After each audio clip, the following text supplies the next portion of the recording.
This past Monday, the House Judiciary Committee, chaired by Congressman Jerrold Nadler, DNY, launched a new investigative probe.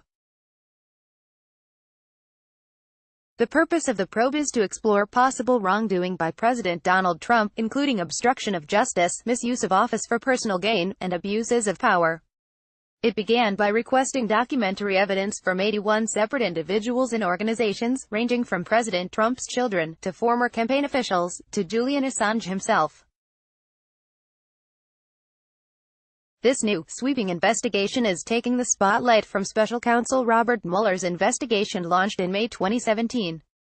Begun after President Trump dismissed FBI Director James Comey, the purpose of the special counsel was to scrutinize allegations of collusion between the Trump campaign and the Russian government in their suspected interference in the 2016 U.S. presidential election. There are two competing theories about the Mueller probe, explains Jim Antle, editor of The American Conservative. One is that the charges he has filed against people in President Trump's orbit reflect what he can prove, and he never charges anyone with anything directly related to conspiracy with Russia to influence the presidential election, not even George Papadopoulos, who got just 14 days in jail, or Roger Stone, who is portrayed as a link to WikiLeaks but is only charged with process crimes. Thus, as the president says, no collusion. The second theory is that these charges represent a small fraction of what Mueller knows, and he is gradually building toward making the case for collusion, getting closer and closer to Trump's door. The likelihood of this second theory, that Mueller is going to come in at the end with a surprise knockout, is increasingly improbable. I think the facts are obvious when it comes to the Mueller investigation. Its core mandate is to look into whether there was coordination between the Trump campaign and Russia, and Mueller has made a grand total of 0 allegations of any kind of conspiracy between anybody in the Trump campaign or any American and Russia, said Aaron Mate, a contributor to The Nation. The joke is if Mueller's investigation was a child, it'd be talking and starting to walk at this point, said Peter Van Buren, a former State Department official and author of several books. If you take Mueller's work and you tag on that the FBI was looking into all of this almost 8 to 9 months before Mueller even came on the job, you're heading into 3 years of this. And if the full force, including all the technical means, of the U.S. government hasn't been able to uncover whatever collusion is, you have to take a pretty good guess that it's not there. Perhaps Mr. Mueller will report new facts that are damning. But it's notable that Mr. Nadler and other Democrats are now saying they will expand their probes beyond Mr. Mueller's ambit. They seem to be expecting a factual and political disappointment, voiced a Wall Street Journal editorial. Mueller's report will almost certainly disappoint you, and it's not his fault. It's your fault for buying into Trump's false narrative that it is Mueller's job to prove collusion, a nearly impossible bar for any prosecutor to clear, tweeted CNN legal analyst Renato Mariotti.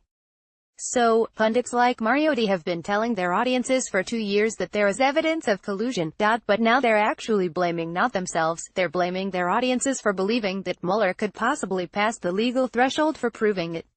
Mate told TNI.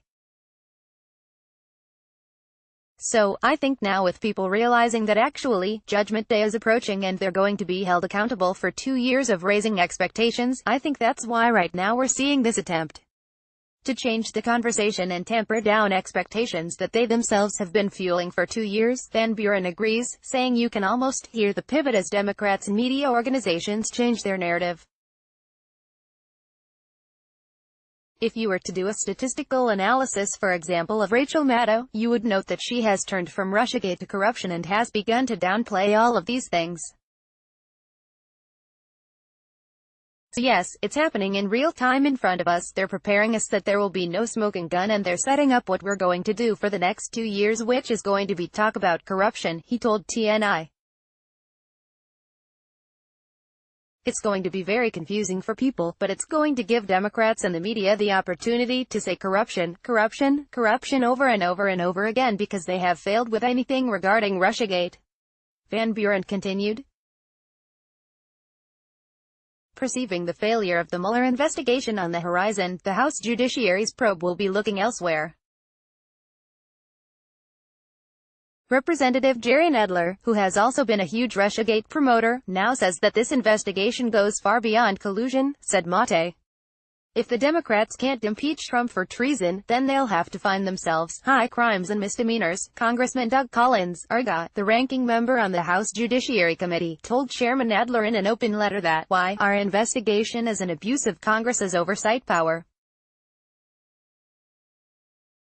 Such an investigation serves only one of two possible purposes. Either you intend to impeach the president for alleged crimes that have yet to be discovered, or you intend to embarrass him."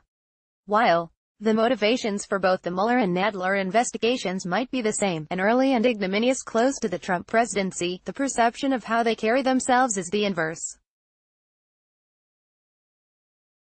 A guy like Mueller, acting as special prosecutor, was supposed to be kind of the gold standard of doing this. The idea was that we're going to have a real adult do this dispassionately so that if in the end, we hang Trump, everybody is going to have to shake their head and say, "He kind of deserved it, didn't he?" quipped Van Buren. On the other hand, Van Buren said, the new Democratic majority has no such pretense for political independence. Everything the House is up to, and that's the Oversight Committee, the Judiciary, and whatever they come up with next, is in fact overtly partisan. They're not even pretending it isn't. It's designed not to lead necessarily to an objective search for facts, which could exonerate someone or could implicate someone. It is designed to find something that can be used to beat up on Trump, possibly to make him look bad for the election, if possible, enough to rise to impeachment. There is also a diametric difference in how both investigations function. Special Counsel Mueller, as an official under the Justice Department's jurisdiction, must follow certain procedures when indicting someone and must reach certain standards of evidence. The House has no such restrictions, warned Van Buren. They're welcome to slander, to blow things out of proportion, to cherry-pick through, and they face no kind of rules of evidence. Mate worried that the Democrats will waste their political capital on grandstanding and end up performing a retread of the Mueller investigation with the same lack of results. And the reason why I'm concerned about that here is because Nadler is sort of going over the same ground, at least initially, that Mueller has already covered, and also the SDNY, United States District Court for the Southern District of New York. If you look at the documents he's asked for, those witnesses who have received document requests are basically getting asked for the same documents they've already given over to Mueller and SDNY. Conservative commentator Pat Buchanan often mentions that, unlike the investigations into President Trump, Watergate at least started with a break-in. Here we started with a supposition that there's no possible way Donald Trump could have fairly beat Hillary. Then there was a search for an unfair way that has led us down all these different places, said Van Buren. For his part, Antle is skeptical that the House Judiciary probe will be any more successful than Robert Mueller in removing the embattled president. If you look closely enough at Trump world, you are going to find some unsavory things, and House Democrats can try to impeach the president over them if they want to.